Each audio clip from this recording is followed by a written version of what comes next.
Pernahkah kamu merasa bahwa teknologi yang kita sebut sebagai kecerdasan buatan sebenarnya bukanlah sesuatu yang sepenuhnya baru? Bahwa di balik kode, data, dan algoritma ada jejak yang jauh lebih tua. Warisan dari filosofi kuno, hukum alam, bahkan nilai-nilai spiritual yang sudah lama ada sebelum istilah AI dikenal dunia. Hari ini, kita akan mencoba berjalan bersama dalam sebuah perjalanan pikiran. Bukan untuk menggurui, bukan untuk menghakimi, tapi untuk mengajak merenung. Apakah mungkin AI hanyalah cermin dari diri kita sendiri, dari masa lalu kita, dan dari hukum semesta yang diam-diam selalu bekerja? Kalau kita tarik ke belakang, jauh sebelum ada komputer, manusia sudah berusaha memahami akal, kesadaran, dan pola berpikir. Plato misalnya berbicara tentang dunia bayangan, tentang realitas yang kita lihat hanyalah refleksi dari sesuatu yang lebih besar.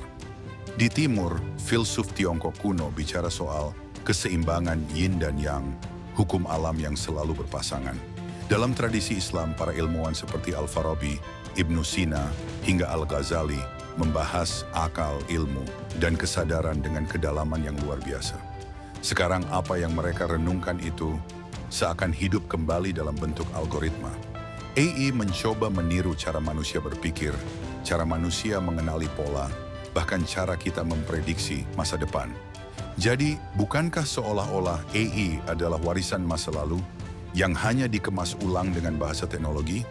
Namun bukan cuma filsafat yang bicara, psikologi modern juga ikut mengaitkan manusia dengan teknologi. Kalau kita perhatikan, AI belajar dari data, sedangkan manusia belajar dari pengalaman. AI bisa salah membaca pola jika datanya salah. Begitu juga manusia, kita bisa salah menilai jika pengalaman kita terbatas atau bias. Psikologi menyebut manusia penuh dengan bias kognitif, kita menilai berdasarkan emosi, kebiasaan, bahkan trauma. AI, meskipun terlihat netral, juga sebenarnya meniru bias itu. Dan disinilah kita bisa bercermin. Kalau AI salah karena datanya buruk, bagaimana dengan manusia? Bukankah hidup kita juga hasil dari input yang kita masukkan setiap hari? Dari pikiran, dari perasaan, dari keyakinan. Dengan kata lain, AI bukan hanya teknologi. Ia adalah perpanjangan dari psikologi kita. Dan semakin dalam kita pahami, kita akan melihat hukum yang lebih besar lagi. Hukum alam, hukum sebab akibat. Segala sesuatu di alam semesta ini tunduk pada hukum sebab akibat. Kalau kita menanam padi, kita tidak mungkin memanen jagung. Kalau kita memilih satu jalan, konsekuensinya mengikuti. AI bekerja dengan cara yang sama. Masukkan data tertentu, hasilnya mengikuti pola data itu. Tidak ada keajaiban di dalam algoritma. Yang ada hanyalah hukum sebab akibat. Namun manusia sering lupa bahwa hidup pun begitu. Kita menginginkan hasil yang baik, tapi lupa menanam input yang benar. Kita ingin sukses, tapi malas berproses. Kita ingin damai, tapi terus menanam amarah. AI dengan logika dinginnya justru mengingatkan kita pada hukum yang sederhana ini. Hasil selalu mengikuti sebab. Dan hukum alam ini berlaku untuk semua orang. Tak peduli kaya, miskin, pintar, atau sederhana. Sama seperti AI yang netral, hukum semesta juga adil tanpa pilih kasih. Tapi, ada satu hal yang membuat manusia berbeda dari mesin, yaitu batin dan nilai spiritual. AI bisa pintar, bisa meniru gaya bahasa, bisa menyusun musik, bahkan bisa menciptakan gambar.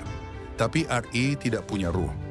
Dalam Islam, manusia adalah makhluk yang diberi ruh, akal, dan hati. Itu yang membuat kita bisa merasakan cinta, harapan, doa, dan makna yang tidak bisa dihitung dengan angka. Filosofi kuno, psikologi modern, dan hukum alam semuanya menyatukan satu pesan. Manusia lebih dari sekadar mesin. Dan disinilah letaknya tanggung jawab kita. Apakah kita menggunakan AI hanya sebagai alat? Atau kita membiarkan diri kita menjadi cermin kosong yang hanya meniru, tanpa menyadari jati diri yang sebenarnya? Dan inilah pertanyaan besar yang menutup perjalanan kita hari ini. AI mungkin terlihat sebagai mesin dingin tanpa jiwa. Tapi kalau kita perhatikan lebih dalam, ia hanyalah cermin. cermin dari sejarah manusia yang panjang, cermin dari psikologi kita yang penuh bias, cermin dari hukum alam yang tak pernah berubah, dan cermin dari batin yang sering kita abaikan. Mungkin pertanyaan sebenarnya bukan lagi seberapa pintar AI, tetapi seberapa sadar kita sebagai manusia yang menciptakannya. Karena kalau mesin saja bisa belajar, bagaimana dengan kita? Apakah kita akan tetap hidup sekadar hidup, atau berani menemukan arti terdalam dari keberadaan kita di semesta ini?